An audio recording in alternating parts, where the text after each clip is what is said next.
Wow! Ito na nga.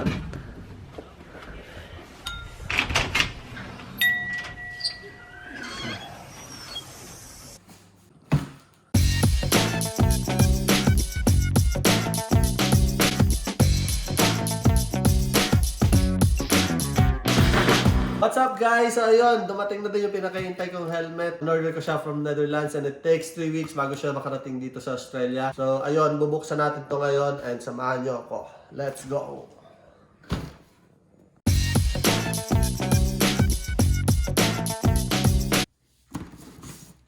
Diba? So ayun guys, ito yung luma kong helmet from Harley Davidson. I had this for 2 years na nung binili ko yung una kong motor, which is yung Harley Davidson Street 500. Pero nag-decide ako na mag-upgrade, kaya binili ko tong helmet na to. Ayan. Ito nga yung helmet ko, no? Kita nyo yung GoPro camera natin. Dito ko nakalagay sa taas ng helmet. Kaya kung mapapansin nyo yung last vlog ko, medyo mataas yung view, hindi makita na ayos yung view natin. And may nakapag-suggest sa akin na gumamit daw tayo ng chin mount para medyo mas maganda yung view natin. Kaya ayan, papalitan din natin yung mount natin at saka yung helmet syempre. So ayun nga, kung mapapansin nyo, 3/4 face helmet lang siya. Meron siyang, ayan, meron din siya nito. Tapos ayan, very standard na 3/4 face helmet.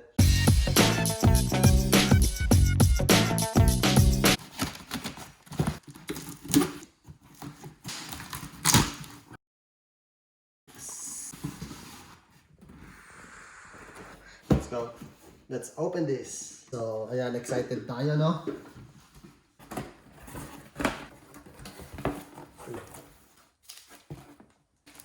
Visor. Ayun, no?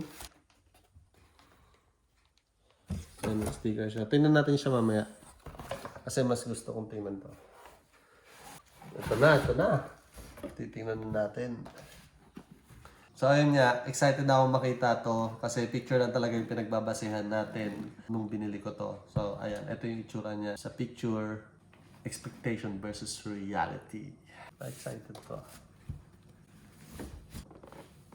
Ayun, oh.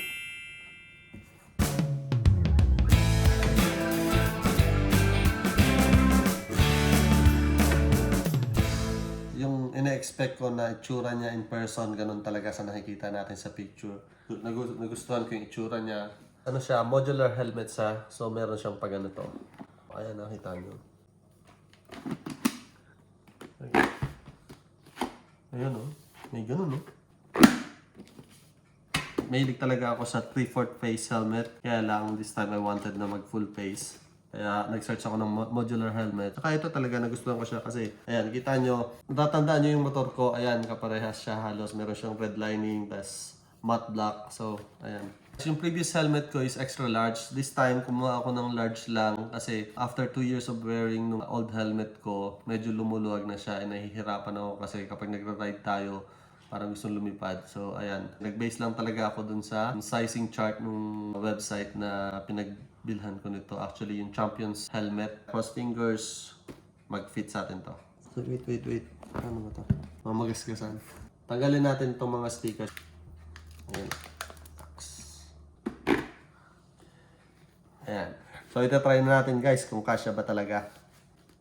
Wow. Ayun.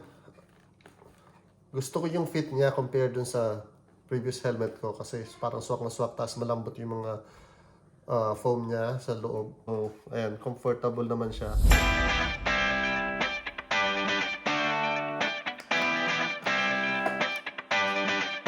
Good sa akin, good.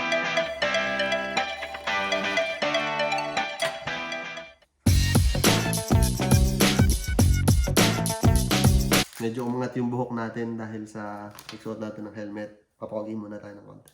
Tingnan naman natin kung ano talaga yung mga kasama niya. Buksan natin. Ito yung mga instruction niya, instruction manual. Sticker. Ano ba to? Basta.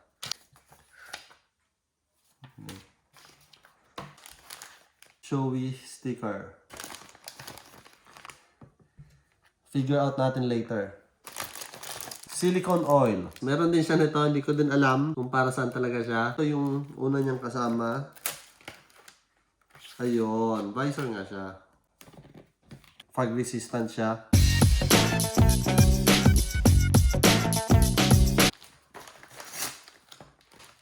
Ayan.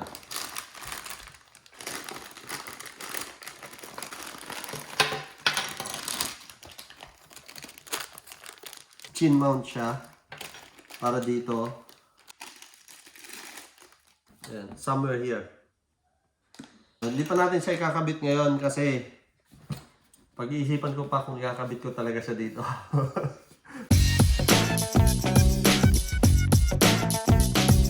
Big shout out to Champion Helmets. It's an online store from Netherlands where I bought this helmet. I just want to thank you for doing a great job because my helmet arrived safe and sound. If you guys want to check them out, they also have a YouTube channel. So go check them out.